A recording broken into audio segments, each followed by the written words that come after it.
Oke, di sini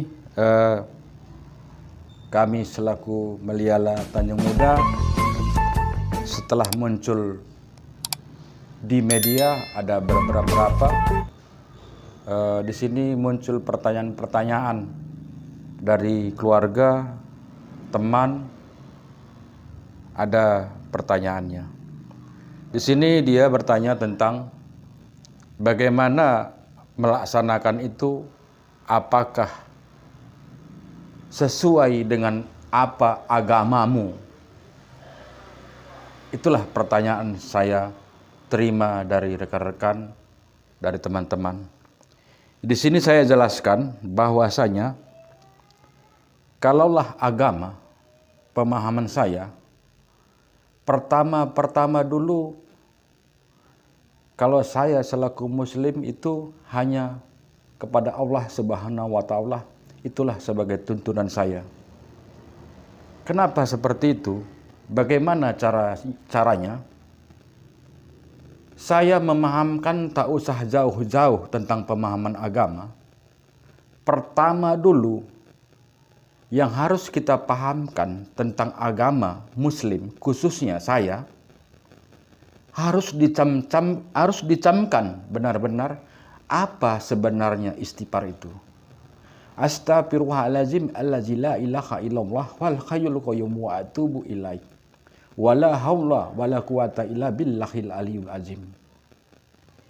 Itulah pemahaman saya bahwasanya tiada daya upaya saya kecuali Allah Subhanahu wa Ta'ala.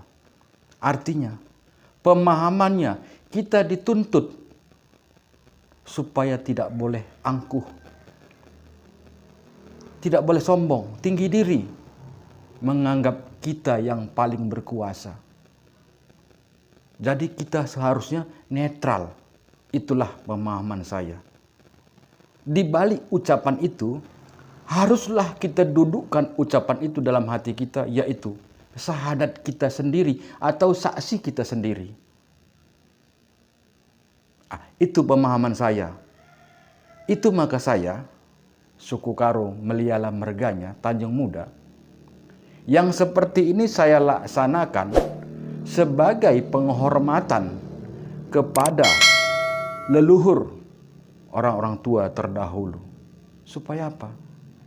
Apa yang kita niatkan, yang kita mohonkan kepada Yang Kuasa, bagaimanapun caranya, tetap semua leluhur itu meridhoi doa kita. Itulah pemahaman saya. Karena pemahaman saya tambahi sedikit lagi. Orang mati tidak akan pernah kembali lagi.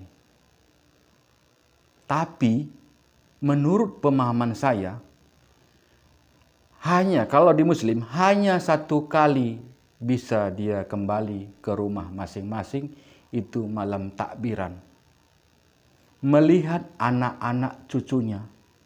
Kalaulah kita melarat, kalaulah kita lari pemikiran kita, tidak sesuai sama realnya ajaran-ajaran orang tua terdahulu, di situ orang-orang tua kita yang telah meninggal merasa sedih dan merasa tersiksa di alamnya. Itulah pemahaman saya. Kenapa saya bukakan seperti ini? Supaya apa? Janganlah kita semua keluarga menganggap pekerjaan saya ini syirik atau lari dari jalur realnya agama Islam. Di sini saya jelaskan. Inilah penghormatan. Mungkin kebetulan saya di sini Meliala Merganya masih ada peninggalan orang tua. Inilah yang saya laksanakan di hari ini. Itulah pertanyaan yang pertama. Ada lagi pertanyaan di sini dari teman-teman juga. Suku Karo punya adat. Apa itu adat? Nah, di sini semampu saya jelaskan juga. Adat itu adalah, kalau dalam suku Karo, Ajar di bata arah tua-tua. Itu artinya pemahaman saya. Ajar di bata arah tua-tua. Siapa tua-tua itu? Tua-tua itu ada 8 tutur siwaloh dalam pemahaman saya. Bapa nande, bolang nondong, mama rahmami, bibi bengkila. Udah berapa tuh? Bapa nande, bolang nondong, mama rahmami, bibi bengkila. Ajar di bata arah tua-tua. Jadi artinya semua ajaran, semua didikan, semua pengertian paham yang diberikan orang tua itu enggak akan pernah menjerumuskan anaknya atau cucunya. Itulah adat Karo. Jadi itulah adat. Jadi semua adat itu bermacam-macam. Mulai adat itu ada cara-caranya. Ada cara tentang bagaimana cara meninggal suku Karo, ada adatnya. Bagaimana orang itu mulai berumah tangga, ada acara adatnya. Semua itu kalau kita sekarang ini sudah banyak yang lari tentang adat. Kenapa? Pemahaman adat ini sudah banyak hilang. Apa arti adat? Apa itu adat? Kurang memahami. Bisa-bisanya sekarang ini adat, pamannya sendiri dibilang abang. Nggak tahu tutur, nggak pernah mau menyelidiki siapa dia, suku Karo apa dia, marga apa dia, bre-bre apa dia. Nggak pernah tahu, mau tahu. Kenapa? Katanya zaman canggih. Katanya zaman canggih sekarang, sibuk mencari uang. Padahal dia darah itu ada darah suku Karo. Kebanyakan zaman sekarang. Di sini saya jelaskan, kalaulah kita mau melihat ke depan, ke atas, kita harus bisa memahami tentang adat. Jadi adat, di dalam suku Karo, ada 3 hal masa. Masa lalu, masa depan, masa sekarang. Masa lalu itu biarlah berlalu, tapi perlu kita pahami sebagai cambuk untuk kita ke depannya. Masa depan itu nggak perlu dikejar-kejar selagi kita masih punya retak tangan. Itu telah ditentukan Yang Maha Kuasa. Masa sekarang, gua laguna begendeken. Kalaulah sekarang ini, bagaimana gendangnya, itulah kita jogetkan. Jadi jangan banyak kesana kemari, pikiran kacau balau, terakhir stroke. Banyak orang stroke karena memikirkan masa lalu. Banyak orang hang, lari pemikirannya, mikirkan masa depan. Jadi orang Karo ini banyak ramuan obat.